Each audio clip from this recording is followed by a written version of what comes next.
Seirei Academy is one of the most prestigious schools in all of Japan, naturally having its fair share of admirable figures. Alisa Mikhailovna was born to a Russian father, and her grades are the best. Her athletic potential is evident to all, and to top it off, her popularity is so immense that she earned a spot on the student council. As students greet each other in the early morning, most marvel at the girl as she walks. It didn't matter whether the person was male or female. It was as if she were surrounded by fairy dust, and no one dared to stop her, except for one arrogant boy. The boy tries to greet her in an obviously self-important tone. She blandly greets him back, and the boy, attempting to boast, says he's a second-year student. He claims to have already known about her due to her older sister and asks if she would like to have lunch with him today. The girl sharply and without hesitation rejects his offer. The boy is momentarily shocked and slightly enraged, but recovers and, as though bargaining with a clerk, boldly asks if they could exchange phone numbers. The girl quickly, with no emotion, flatly states that the two will never become friends, as she has zero interest in him.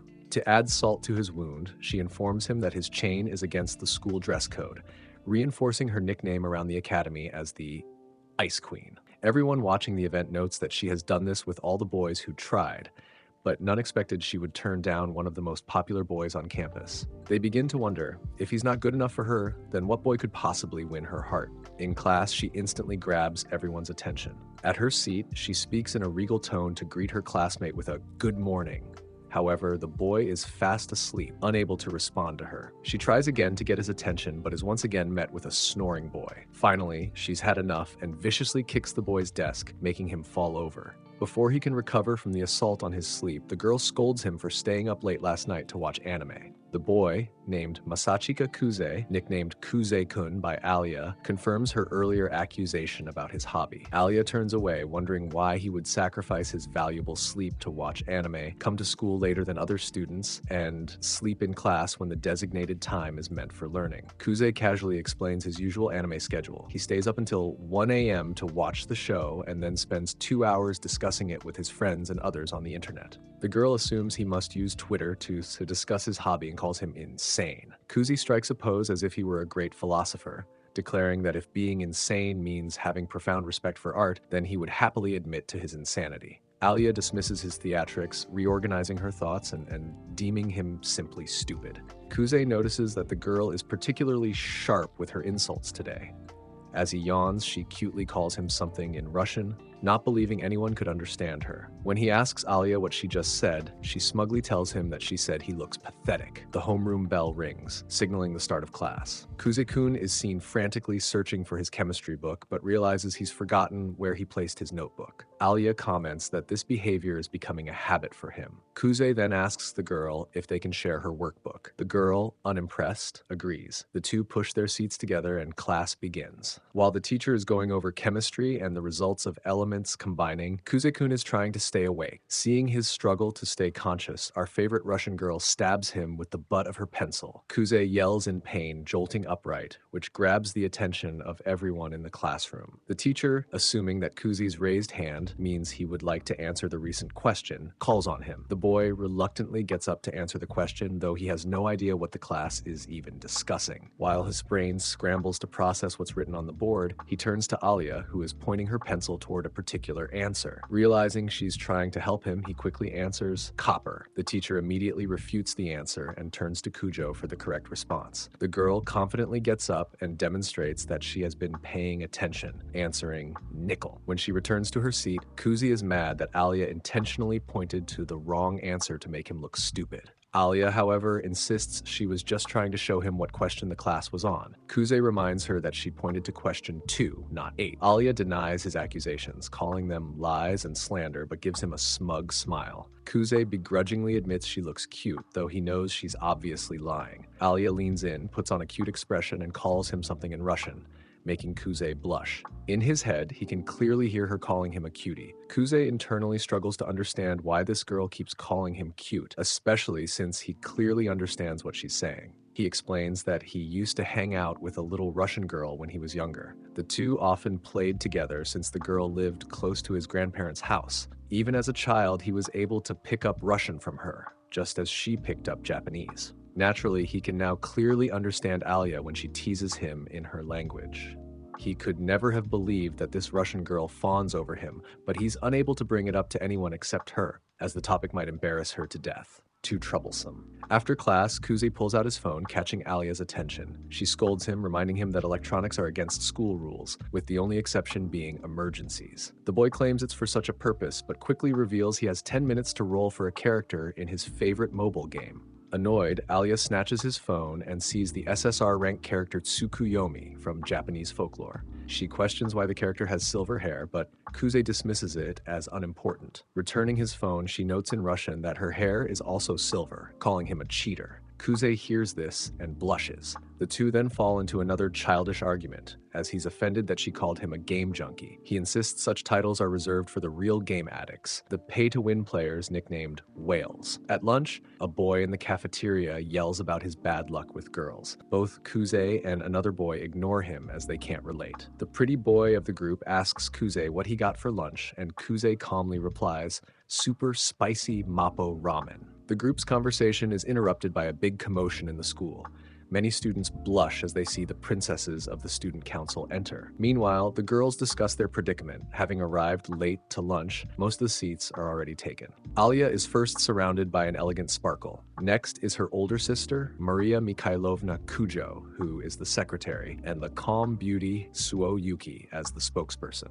Pretty Boy has to admit that the Russian Kujou sisters are as beautiful as ever, while Loverboy agrees but admits that he'd prefer to know more about the older sister. Pretty Boy bursts his bubble, and revealing that she apparently has a boyfriend, as she has turned down many boys from their school using that excuse. Alya has turned down more boys, but shockingly, Yuki has turned down the most. Because of her lovable personality, everyone finds her approachable, so she's the most popular. The guys hint that since she comes from a rich family, she's probably in a marriage contract, making her unattainable. As Yuki looks for a place to sit, she and Kuze lock eyes. The girl blushes but soon gives a smug smirk, deciding this will be where she and Alya will sit. Alya sits down next to Loverboy, clearly unhappy that Yuki gets to sit next to Kuze. Yuki makes casual conversation, reminding everyone that she's no different from them. She and Kuze soon get into a playful discussion about ramen, sparking Alya's annoyance as she wonders if the two of them happen to be friends. Yuki confirms this, recalling that Kuze used to be on the student council with her in middle school. Kuze was her vice president while she was the president, and their friendship dates back to preschool. Yuki then bluntly declares that she would also like to be friends with Alya. Alya shyly responds that she wouldn't be fun to hang out with, but Yuki insists. This makes Alya blush, but she agrees to the idea. The other boys soon get up to leave the lunchroom, whispering that this many cute girls make them feel out of place. With their departure, Yuki moves closer to Kuze, asking if he'd join the student council with her. Kuze isn't interested, reasoning that the council doesn't need him. This prompts Alya to argue with Yuki about Kuze's capability in handling important matters. However, Yuki defends Kuze, knowing him to be very capable and effectively winning the debate. Yuki says her goodbyes to the two, and as she leaves, Alya admits she's surprised to see him with a girl. Kuze doesn't see why this is surprising, pointing to Alya and saying she's a girl and his friend. Alya is absolutely shocked that Kuze sees them as friends, but she soon recovers, happy that he thinks so. In the past, a little Russian girl and a Japanese boy can be seen watching the sunset together. Kuze wakes up, remembering the girl from his childhood. He recalls spending hours studying Russian just so he could talk to her. As the school opens for the day, Kuze walks in, knowing that he and Kujou have class duty. Kuze begins cleaning the classroom, and soon Alya arrives. She's shocked to see how spotless the class looks, even more so to see Kuze not being late. Looking down, he notices that one of her school stockings is dirty. Alya explains that a truck splashed her on the way to school, remarking that it was her own fault for walking so close to the street. As she goes to take off the dirty stocking, Kuze notices he's staring and quickly looks away. When she's done removing it, she looks up to see Kuze still standing there, trying not to stare, with a blush on his face. Seeing this, she smirks, thinking it's the perfect chance to tease him. She moves her leg and instructs him to grab her spare sock from her locker. She shoos him away to do it. When he returns and hands her the sock, she instead tells him to put it on her. Confusion turns to embarrassment as he realizes what she said. As a reward for grabbing her sock, she gives him a treat. Kuze notes that this would only be considered a treat for a small number of people who might be into that. Alya asks if she was mistaken about his taste, and Kuze clarifies that he is, in fact, such a person. Internally, he's confused by her behavior. He deems her perfectionist attitude to be an act that is weighing on her. He concludes that teasing him is her way of blowing off steam. She even questions if he's an exhibitionist. While he is lost in thought, the girl questions what's taking him so long. Not being a fan of her recent taunting, Kuze, much to her surprise, grabs her foot aggressively. He tries to quickly put on her sock, but Alya protests, saying she's not mentally ready and struggling against him. The action takes much longer than expected, and as Alya starts making weird sounds, Kuze finally reaches the end of the task, but accidentally touches her just above Heaven's territory. This earns him a kick in the face and a further peek under the hood. The rest of the day is spent with Kuze-kun trying to apologize to Alya, but as she is about to accept his apology, he reveals that he's seen her inner charm. Alya, beyond embarrassed, punches him and runs away. The two then engage in a chase across the school that lasts 10 minutes, with Alya being slightly faster than him. When they finally stop, neither of them understands why they acted that way, but the situation ends with Kuze offering Alya her favorite red bean soup drink as an apology. Alya is slightly happy that he knows her habits and favorite drink. Kuze knocks on the door to the storage room and is greeted by the class idol, Yuki, who thanks him for coming. Yuki smiles, not liking his response, and asks for a more romantic greeting. Kuze decides to play along and exaggerates his speech. Yuki finds it funny and dances along with him. Just as Alya walks in, she looks at the two, unhappy that they get along so well. Kuze, not knowing Alya would be there, but is frightened that his crush saw him flirting with another girl. Alya apologizes for being in their way, as she now feels like the third wheel on their date. Kuze is mad because it feels like Yuki set him up. Yuki compliments Kuze on being able to easily move boxes, and then points to a game set on a higher pantry shelf, asking him to reach for it. She thanks him for the help, explaining that the cards are for upcoming festival events. In one of their recent student council meetings, the party games were a hit, so they decided to keep them around. Kuze, curious, asks who won their card games. Yuki, a bit embarrassed, admits she took first place in all of them. Alya is irritated that the two of them keep finding moments to talk rather than finish their work. Yuki and Kuze apologize and get back to work. At that moment, Alya speaks in Russian, asking why Kuze doesn't give her attention, calling for him to come to her. Her repeated request for him to come over makes Kuze blush, and he asks why she doesn't feel embarrassed saying such things. Alya turns to him, calling him a dork, and thinking to herself that he has no idea she's practically throwing herself at him. Yuki watches the scene, clueless about why they're acting so strangely. The two girls thank Kuze for his help. At that moment, the door opens, and in walks the student body president, Tuya Kenzaki. Kuze decides it's time to leave, but Tuya insists it's not right for him to go after he's helped so much and offers to buy him dinner. Kuze declines, but Yuki sharply replies that he might as well accept since he's not expecting a hot meal at home. Kuze can only internally groan because she's right. Tuya, curious, asks why Yuki would know about Kuze's home situation. She replies that the two of them are childhood friends, which makes Tuya sweat. He then invites Yuki and Alya to join them for dinner. They all agree, and the four of them head to a family restaurant. Tuya is surprised that the group managed to organize the storage room so quickly. Yuki quickly interrupts to praise Kuze for his efforts, describing him as quite reliable. She details how he's good with paperwork, organizing, and manual labor, even recommending him for a position in the club. He tells her to calm down, saying what he can do isn't that important. Tuya is taken aback by Yuki's high praise, as it's unusual for her.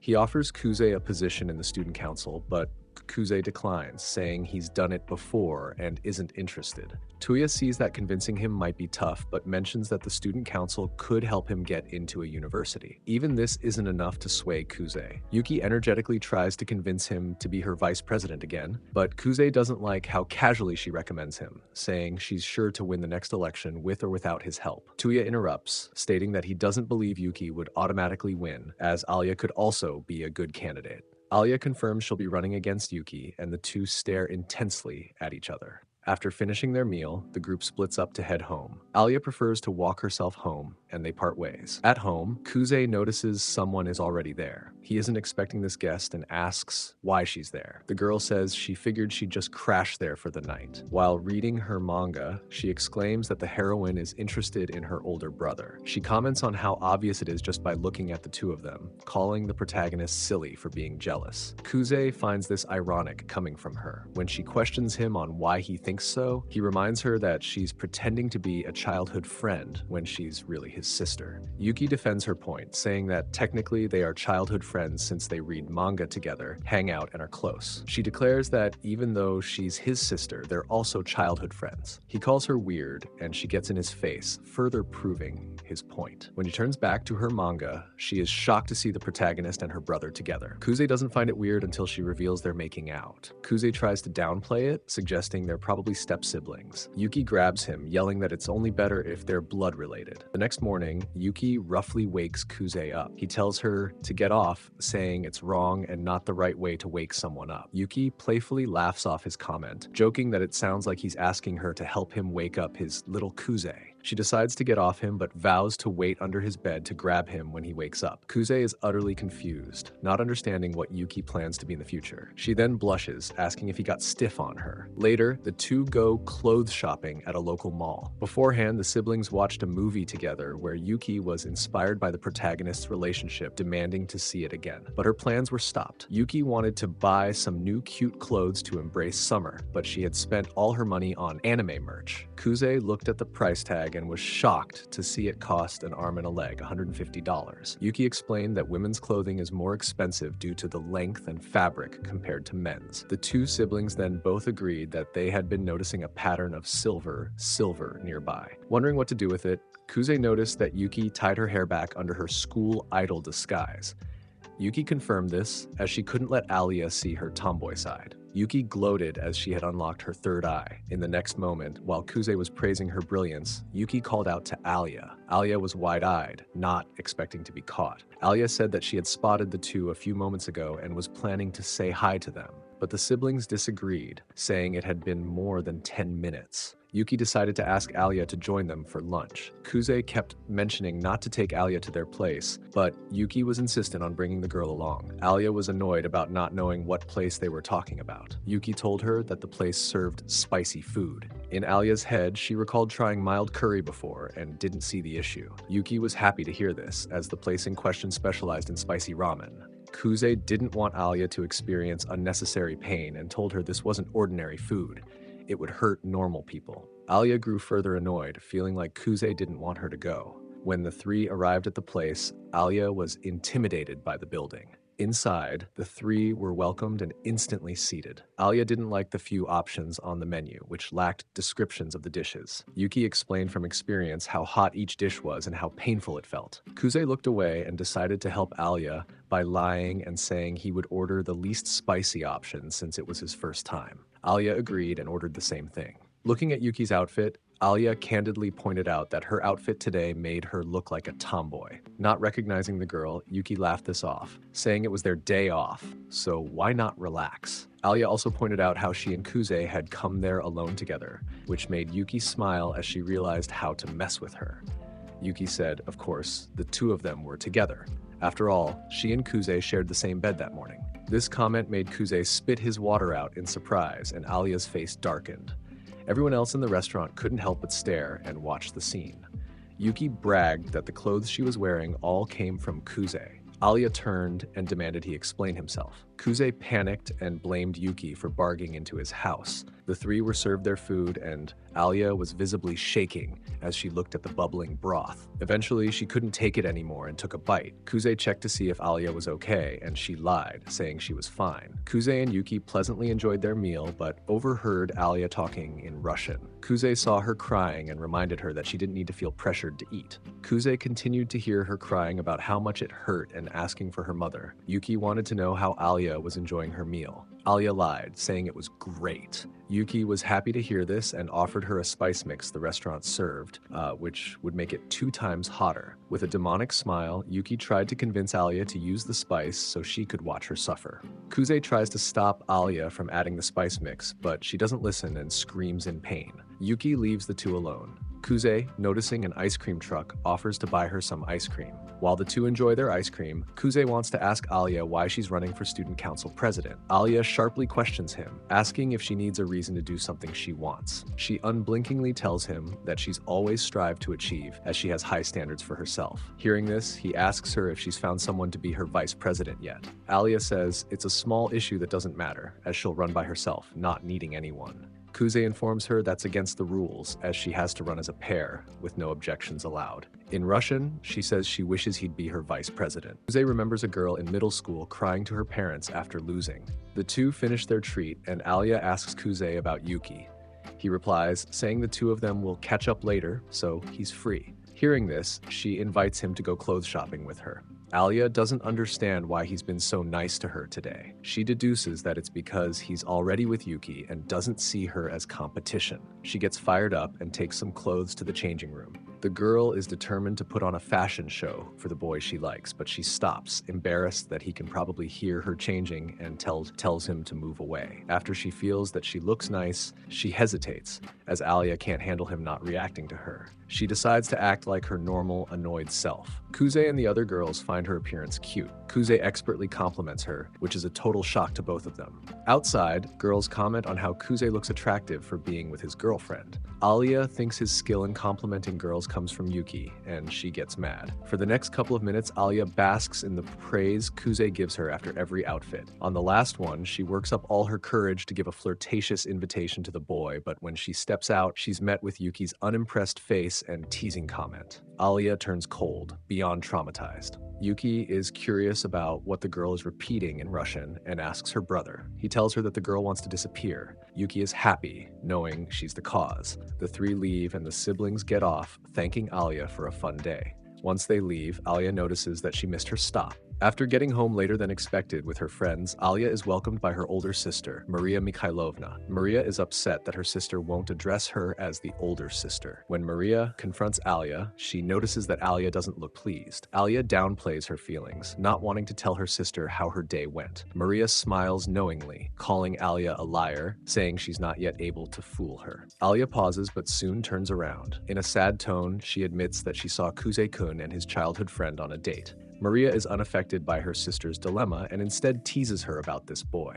Alya is confused about what her sister is trying to imply. Maria explains that this isn't the first time Alya has come home talking about him. Alya looks away, embarrassed that Maria remembers. Maria smiles, remarking that her sister's cold heart has finally been moved by a boy, as no other boy can boast the same. Alya pouts and asks what her sister means. Maria bluntly says that Alya likes Kuze in a romantic way. Alya can't understand where this silly idea came from, as she only views him as a friend. Maria smiles and asks Alya how the two of them became friends, knowing her sister has a deep hatred for slackers. Alya is taken aback but agrees that she has always hated slackers. 6 years ago, in primary school in Russia, Alya was in class when her teacher announced that the students would be assigned a group project. The teacher tried to motivate the class by exclaiming that the best group would receive a prize. After class, Alya's group went over the assignment and assigned each person a role. In the end, Alya was tasked with going to the florist and the butcher to ask the owners about their businesses and gather information. Alya was excited and internally motivated to give the project her best because she was involved. After school, a young Alya, in her elementary school uniform, walked to the nearest florist. She greeted the man and explained that she was there for a school project to learn about local businesses. The shopkeeper was happy to tell the girl about his business and what they did on a daily basis. Next, a shy Alya went to the nearest butcher shop.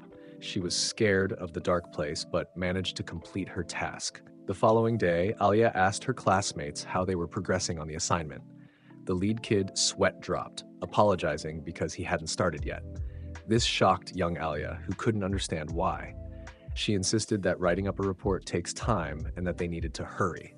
Another girl commented that the project was due a week from then, so there was plenty of time. Alya jumped up, yelling that they wouldn't have enough time, drawing everyone's attention. The group still didn't see the big deal, arguing that everyone already knew what shops sold. Bakeries sold bread, for example. Alya was unhappy with their relaxed attitude. That's when they noticed her notebook. Upon seeing how much information Alya had written, they asked her to tone it down, reminding her that the group was responsible for recording all the information. Alya was furious and asked in a dark tone why her group wouldn't take the project seriously. This soon escalated into a loud argument with things being thrown around. Her group yelled back, telling her to do the project by herself if she had a problem with them. Other students looked on, not wanting to get involved in the fight. Eventually, the teacher stepped in and de-escalated the argument. After school, Alya can often be seen working alone, diligently completing the assignment all by herself. However, despite her hard work, she's unable to secure first place. Alya feels ashamed of her failure and blames her teammates for not taking the assignment seriously. She decides that she shouldn't expect much from other people, as her teammates were, in her eyes, useless from the start. She believes no one is as driven as she is, which makes her sad. From that day on, she vows to do everything on her own. 6 years later, Alya transfers to an academy in Japan. She believes her perfectionist nature has earned her a place at this prestigious school. In class, other students crowd around her desk as the school rarely accepts transfer students due to its extremely difficult entrance exam. The group praises her intelligence and fluency in Japanese. Just as class is about to begin, Alya notices her desk mate, a boy, sleeping. She tries to wake him, informing him that the first bell has rung.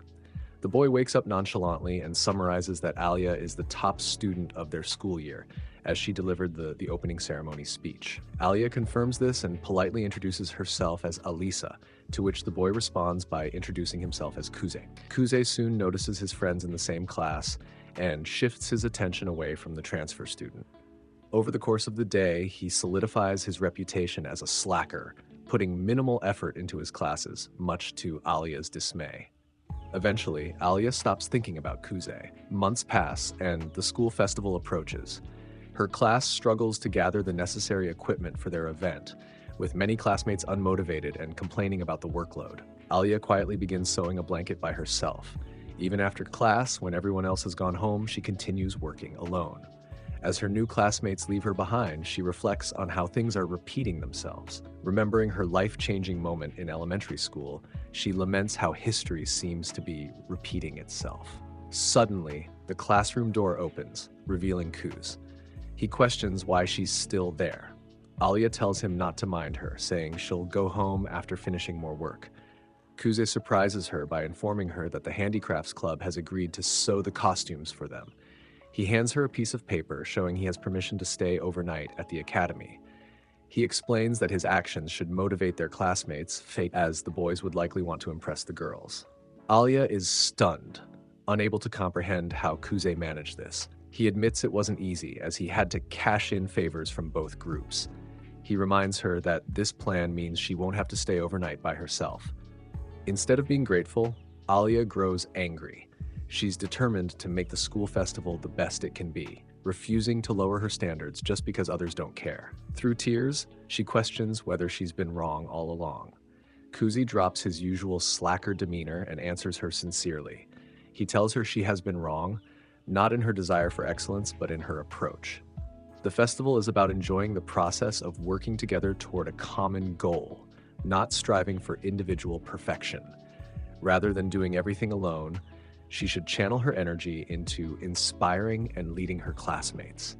These words deeply affect Alya. She walks away, realizing Kuze is far from the lazy boy she first thought he was. Later, she sees his plan come to life as her classmates are energized and enthusiastic, working hard to put on a great show. Alya quietly observes from the background, joining in on the fun and seeing her classmates' teamwork bring success. When their class wins first place for the best attraction, she feels an unfamiliar sense of fulfillment. After the festival, Alya finds Kuze sitting alone and asks if she can join him. During their conversation, she requests that he stop mocking her by calling her Ice Princess. She doesn't mind being considered a loner, but dislikes the title of Princess, which she associates with arrogance and snobbery.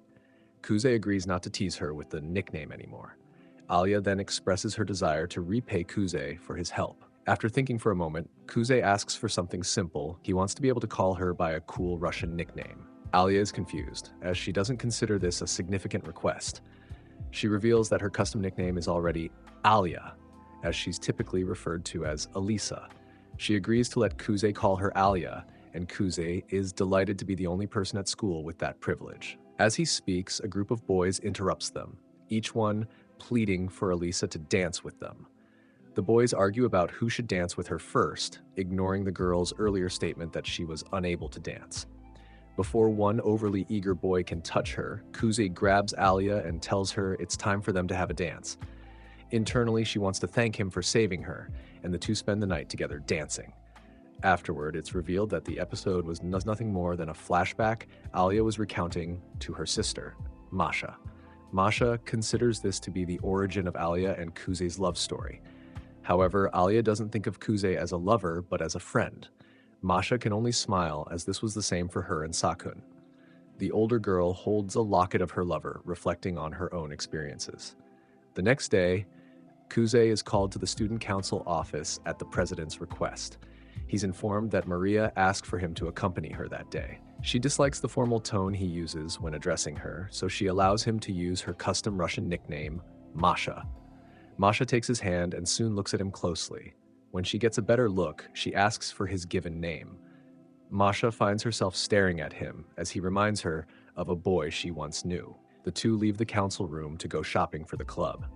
When their shopping is done, they visit a tea house. Kuze doesn't know much about tea, but thinks his sister would know all the different types of red tea. This thought reminds Kuze of a darker time, when his parents were in the middle of a divorce and his younger sister was gravely ill. While he's lost in these memories, Masha brings him back to the present. She soon embraces him in a hug, sensing his distress. However, while comforting him, she accidentally spills her hot tea on his back, making Kuze scream in pain.